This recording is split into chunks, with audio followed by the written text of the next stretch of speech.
네, 첫 번째 문제는 가연 운동을 가지고 왔고요. 자, 이게 실제로 시험에 나왔다고 한번 생각을 한번 해봅시다. 자, 이게 10점짜리 문제를 가지고 왔는데요. 첫 번째는 뭐 정의가 나오겠죠. 정의가 나올 수 있거나 아니면은 뭐 개요 이런 게 나올 수. 그다음에 가연 운동의 그다음에 분류, 그다음에 종류 이런 것들이 나올 수 있을 거고.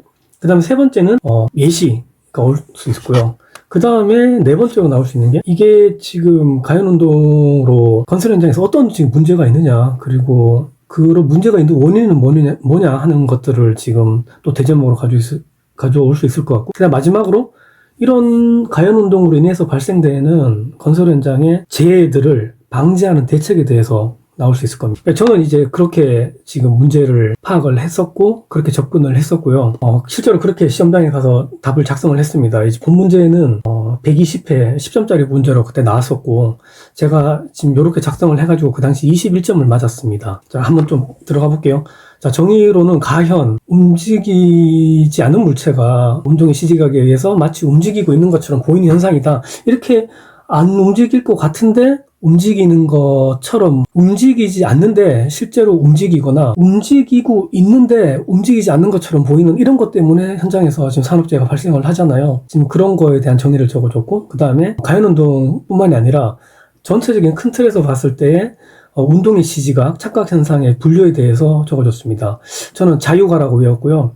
자동운동, 유도운동, 가연운동 이렇게 있습니다. 자동운동은 광점 및 강도가 작거나 단조로울 때 발생하고, 유도운동은 어떤 기준이 유도되어서 움직이는 것처럼 발생을 하고, 가연운동은 착각에 의해서 움직이는 것처럼 보인다 이렇게 되어 있고요. 그 다음에 가연운동의 예시라고 해가지고 저는 밀러 라이어의 착시랑 포겐도르프의 착시 두 가지를 이렇게 그렸습니다. 실제로 시험장에서 이렇게 그렸습니다. 그리고 네 번째 대제목으로 가연운동으로 발생되는 건설 현장 재해의 원인, 그리고 실예 같은 것들, 이런 것들을 지금 작성을 했고요. 자, 장비가 멈춰 보이지만 실제로 움직이고 있는데 그걸 인지하지 못해서 사람이 사고가 나고, 계곡부가 되게 작아 보였는데 실제로는 그렇지 않고 컸다 이거죠. 그래서 그로 사람이 추락을 했던 그런 사례가 있었고, 그 다음에 고소 작업할 때 실제로는 안 높아 보이지만 실제로는 그렇지 않다, 되게 높았다. 그래서 사람이 여러 가지 착각들을 유발하는데 그것들을 인지하지 못하고 사고가 났었다 이렇게 되는 것이죠. 그리고 마지막으로는 대책이 들어갑니다. 대책을 근데 쓸 때 그냥 뭐 방지 대책이 이게 아니라 가연 운동으로 인해서 건설 현장에서 발생되고 있는 산업 재해를 예방하기 위한 대책이다.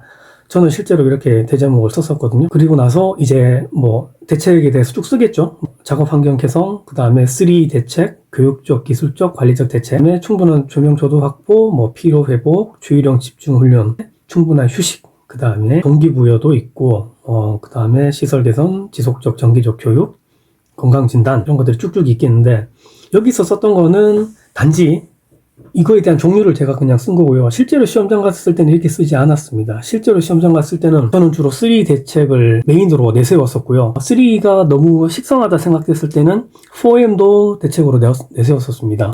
그래서 예를 들어서 3 대책 중 첫 번째 교육적 대책은 특별안전교육을 실시했다. 그 다음에 안전훈련도 실시했고, 대피교육도 실시했고, 보호구 착용법, 그 다음에 사용법에 대해서도 교육을 했다.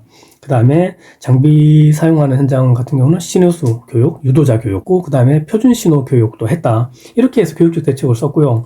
그 다음에 두 번째 기술적 대책으로는 표준 신호, 두 번째 관리적 대책으로는 표준 신호 체계를 수립을 했었고, 보호구 착용을 확인을 했었고, 연락 체계도 구축을 했고, 출입 통제도 했었고, 위험성 평가를 실시를 했고, 그 다음에 TBM을 실시했고, 위험 예지 훈련을 실시했다.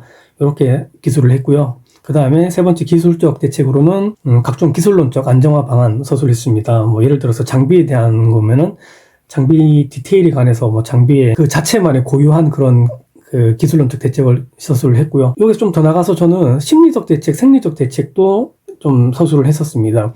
예를 들어서 네 번째 심리적 대책으로는 카운셀링을 했고, 모럴 서베이를 실시를 했고, 그 다음에 적성에 맞는 그런 배치를 했다. 이런 내용도 썼었고, 그 다음에 다섯 번째 생리적 대책도 기술을 했는데, 생리적 대책은 적정 휴식을 보장했고, 그 다음에 피로 회복을 위해서 어떤 노력을 했었고, 그 다음에 보건 관리를 실시를 했고, 작업 환경을 측정을 주기적으로 했다.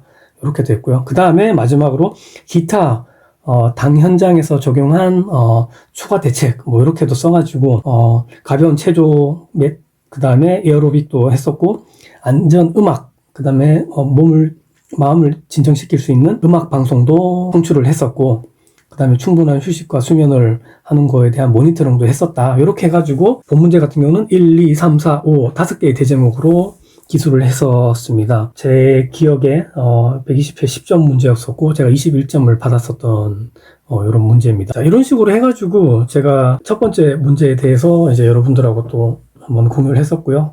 그리고 또 두 번째 문제, 세 번째 문제 계속 연결해가지고 공유를 계속해서 여러분들이 최대한 빨리 합격을 하시는데 도움이 조금이라도 될 수 있도록 그렇게 한번 일조를 해보도록 하겠습니다. 네, 첫 번째 문제는 여기서 마치겠습니다. 감사합니다.